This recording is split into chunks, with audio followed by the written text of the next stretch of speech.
Both you and your child are not lovely. Get out of this house right now. What? This house is. I stopped mid-sentence. Okay. I started packing my things. My husband was flustered as he watched us. Wait. You don't have to leave. But your dear mother told me to leave. I have to obey, right? Jimmy, don't bother with that woman. Come over here and have some cake. My mother-in-law had a triumphant look on her face. I decided to knock her down a few pegs and went back to my parents' house with my daughter. My name is Megan, a 34-year-old office worker.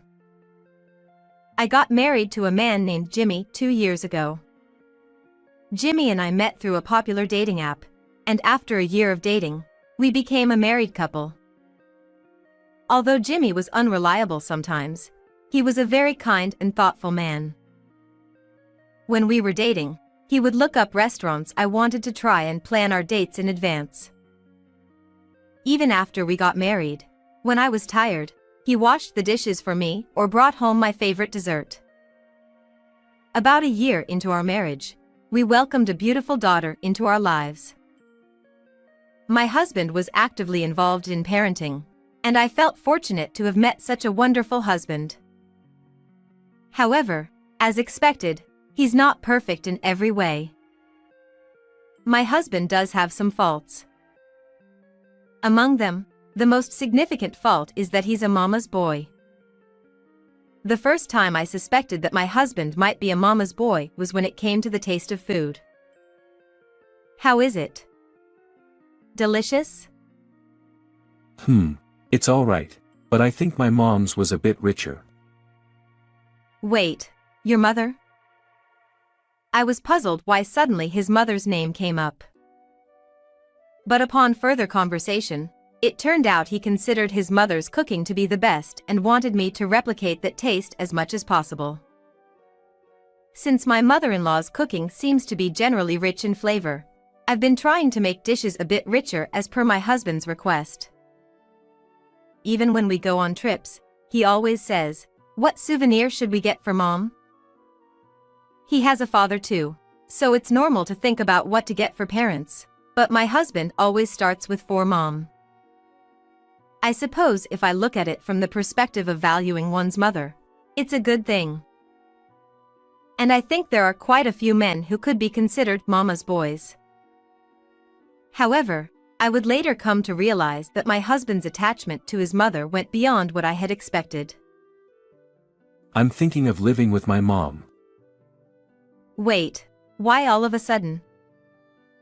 Looks like my mom and dad are getting a divorce. What? Is that true? Apparently, it's because of my dad's affair. I can't believe it. My father-in-law was a kind person, but you can't judge people by appearances. It's really cruel to leave my mom alone, and besides, if we live together, she can help take care of our daughter. That does make sense. I'm currently on maternity leave, but with my mother-in-law's support, I might be able to return to work sooner. But I felt a bit uneasy about it. Does my mother-in-law really like me? Will we get along living together? I shared my honest feelings with my husband. Then my husband said, Don't worry, it'll be fine. My mom has been praising you. I was surprised that my mother-in-law had been praising me. That fact made me happy, and I started thinking that we might get along well even living together. However, I soon realized that my thinking was too optimistic. My mother-in-law moved into the apartment where we were living, but she suddenly started to be rude to me. It kinda annoys me that you're living in such a nice apartment. Huh? Don't you ever forget that it's thanks to my son that you have your current lifestyle. I didn't understand why she was shouting at me. Well, My husband does put effort into his work and household chores, so I guess I'm grateful in a way.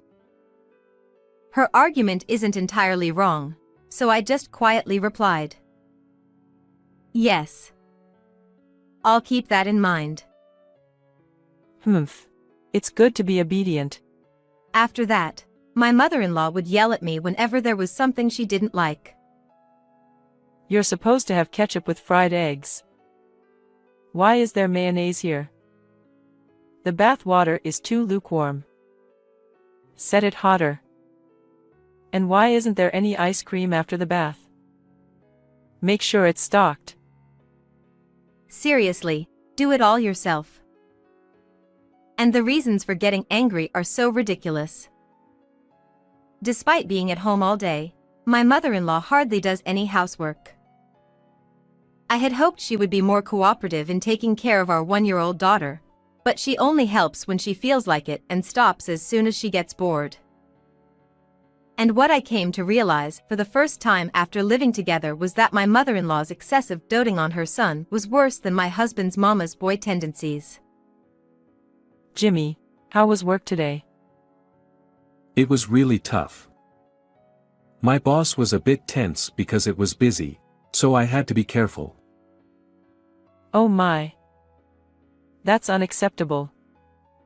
Maybe I should protest against workplace harassment. Huh? Over something like that? It's okay, Mom. We have to have a big heart and forgive. My goodness. What a kind-hearted boy you are. You're like an angel.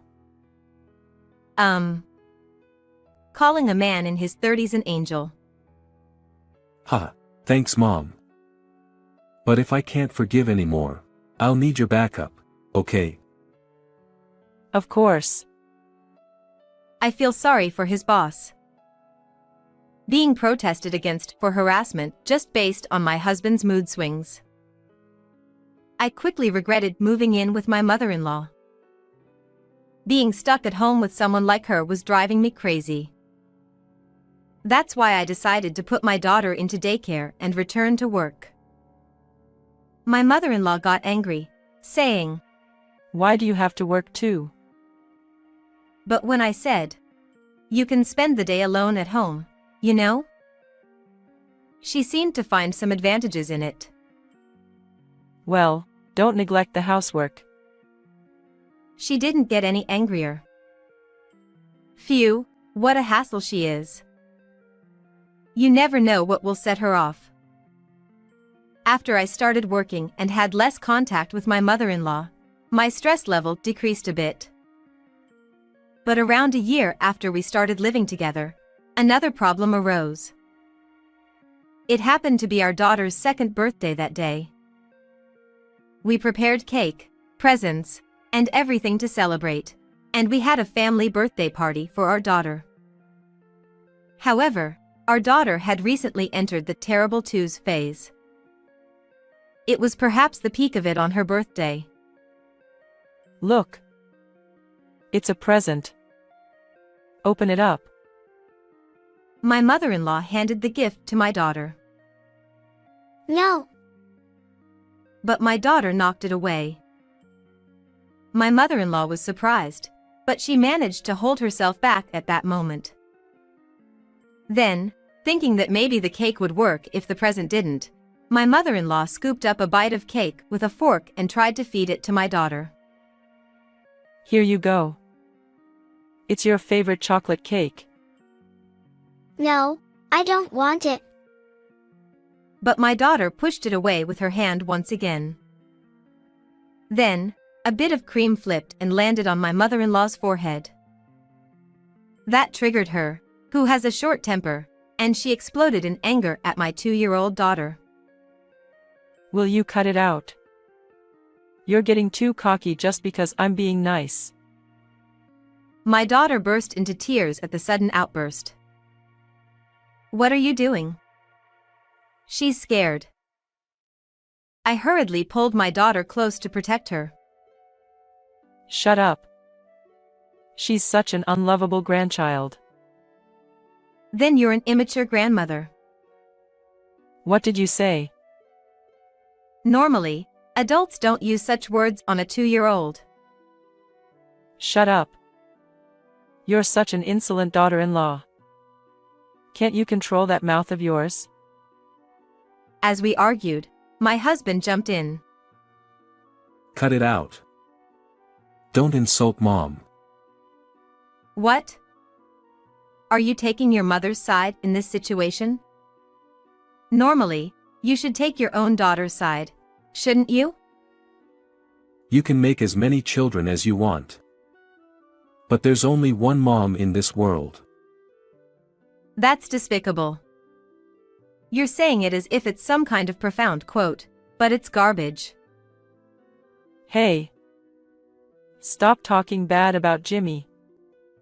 You and your child are not lovable. Get out of this house right now. What? This house is. I stopped mid-sentence. Okay. I started packing my things. My husband was flustered as he watched us. Wait. You don't have to leave. But your dear mother told me to leave. I have to obey, right? Jimmy, don't bother with that woman. Come over here and have some cake. My mother-in-law had a triumphant look on her face.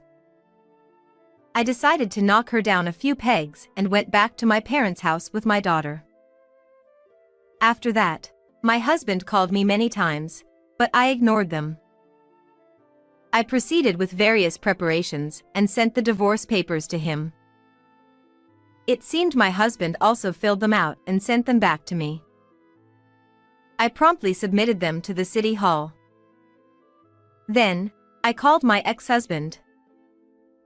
Hello. I submitted the divorce papers, so thanks for filling them out. Ah, so it's okay, it's fine for me and Mom to keep living in this house, right? Since you are the one who decided to leave here with our daughter. Fine by me, as long as you pay the rent properly. Ha, well, of course I will. This apartment is rented under your name, so I was a bit worried when you moved out the other day. But if I think about it calmly, all I need to do is change the name on the lease, right? Thanks for providing a comfortable living space for me and Mom. That's good to hear. By the way, how much is the rent here? All right then. How about $1,500 for the rent? Ha! What are you talking about? Stop joking and tell me the actual rent price. I'm not kidding. Because I'm the landlord. Ha! We talked about this when we got married, didn't we? I made quite a bit of money from stocks in the past, and I used that to buy that apartment.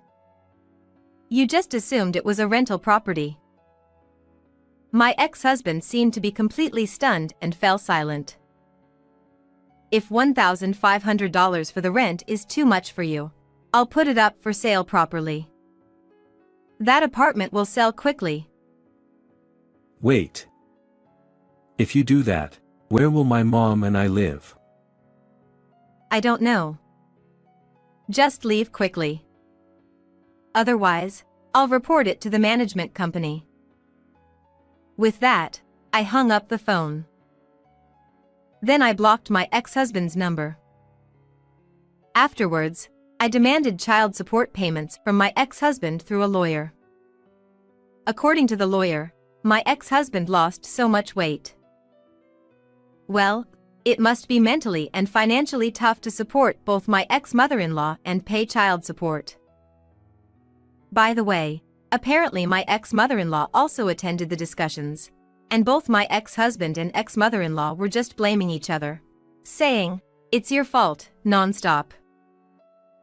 It's surprising how quickly the relationship between such a closely knit parent and child can fall apart when money and a lavish lifestyle are lost. Or rather, perhaps they were just only superficially connected. well, it doesn't really matter to me anymore. On the other hand, the apartment sold for unexpectedly high, so I've saved all of it for my daughter's upbringing. Right now, I'm living with my parents, relying on them, and working hard.